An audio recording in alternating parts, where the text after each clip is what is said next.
Hi friends, my name is Sushil and welcome back to my YouTube channel, Beef Innovative.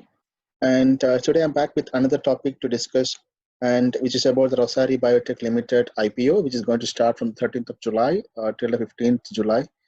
And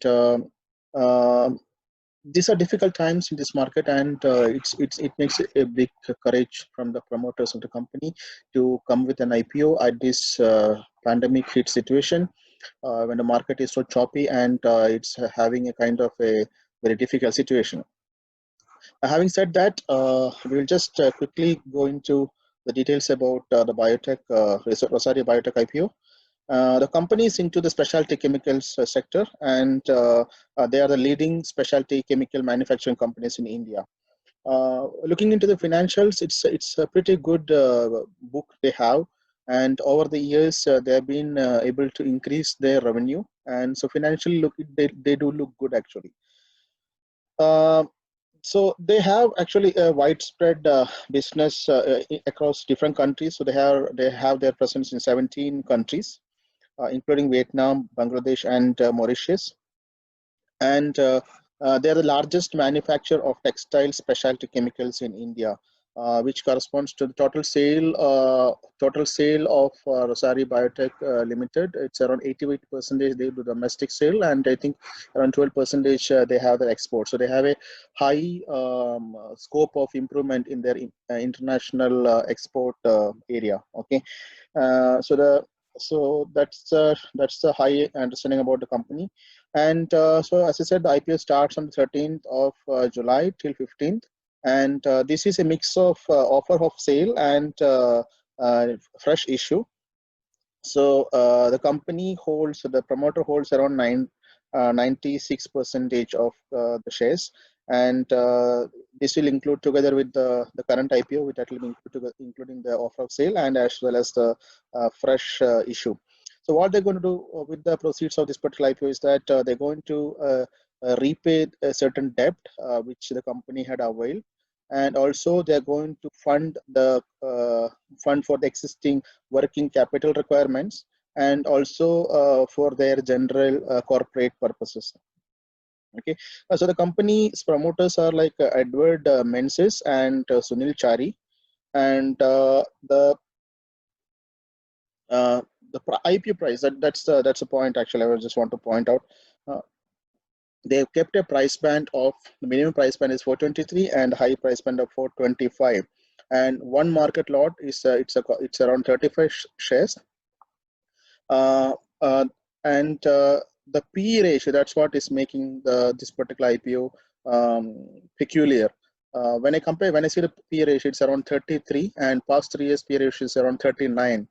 Comparing to its peers, this is the P ratio of this particular company. They're asking for the price they're asking for this particular IPO. It's on a higher side, so that's a high risk actually.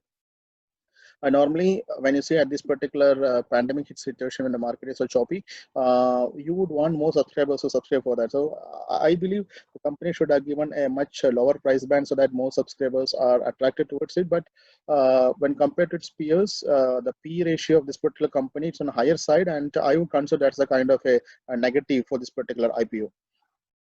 Okay, so the IPO shares are going to be listed on the 23rd July.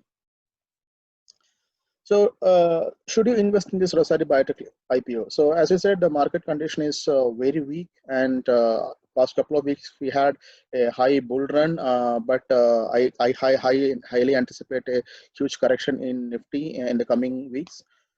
So, market condition is poor, and there is a high chance that after on the listing day or maybe days after that, the price might go down because already they are asking for a huge the price band is high, and that's my second point. So IP price is really high, and high P ratio compared to its peers, right? And considering a bright prospect, as I said, the company's performance has been good for the past couple of years, and they are the leading manufacturer of the specialty chemicals towards the textile industry. So it has a very good prospect, and I suggest that only high risk investors should be investing in this kind of IPOs.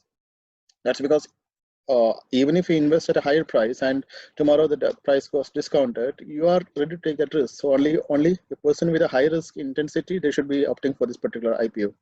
And I would suggest that moderate to low risk takers should be staying away from this IPO. And if possible, just wait for that IPO to get listed and share to get listed in the market. And let's see how that market conditions are. And suppose if it goes for a discount, and at that time we can definitely enter into this particular share, because from long-term perspective, it's a really good share. That's what I understand from the current research reports and the documents that I read through. So for a high risk investor, you can go ahead and invest, but for a moderate and low risk investor, you should be staying away from this particular IPO.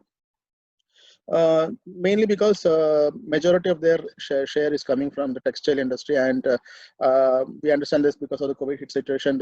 We don't know when the consumption will pick up, and I anticipate that at least for 2 or 3 quarters, it's going to be very difficult for the consumption based, specifically like textile and other hotel industries to pick up.